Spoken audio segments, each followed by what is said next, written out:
प्रयागराज में गंगा घाट पे जाके शीश झुकाए हो। प्रयागराज में गंगा घाट पे जाके शीश झुकाए हो।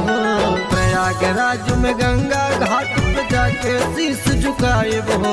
प्रयागराज में गंगा घाट पे जाके शीश झुकाए हो। गंगा मैया की गोदिया में, अरे गंगा मैया की गोदिया में बैठ के गीतिया गायब हो। गंगा मैया की गोदिया में बैठ के गीतिया गायब हो। प्रयागराज में गंगा घाट पे जाके शीश झुकायब हो। प्रयागराज में गंगा घाट पे जाके शीश झुकायब हो।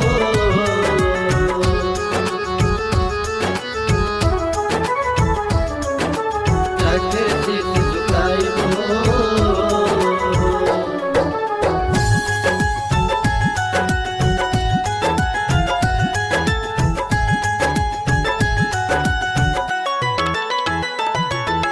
महाकुंभ के मेला लागल हमहू घूमे जाएब हो।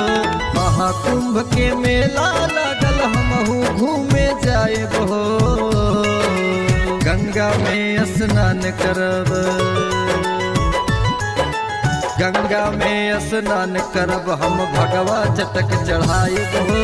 गंगा में स्नान करब हम भगवा चटक चढ़ाएब हो। प्रयागराज में गंगा घाट पे जाके शीश झुकाएब हो। प्रयागराज में गंगा घाट पे जाके शीश झुकाएब हो।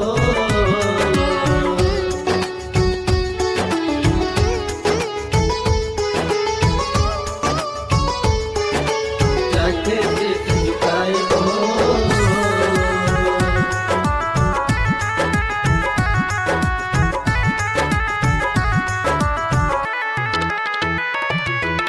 प्रयागराज में लेटे हनुमत दर्शन ला हम जाएब हो।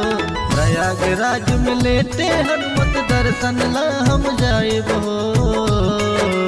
गंगा मैया की छैया में, अरे गंगा मैया की छैया में भक्ति भाव बढ़ाएब हो। गंगा मैया की छैया में भक्ति भाव बढ़ाएब हो। प्रयागराज में गंगा घाट पे जाके शीश झुकाएब हो। प्रयागराज में गंगा घाट पे जाके शीश झुकाएब हो।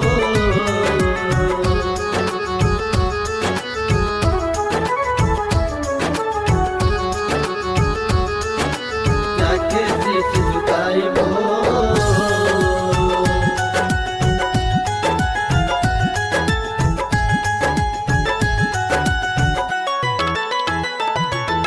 सांझ सवेरे गंगा मैया की आरती में जाएब हो। सांझ सवेरे गंगा मैया की आरती में जाएब हो। जब तक सांस चली अनुपम के,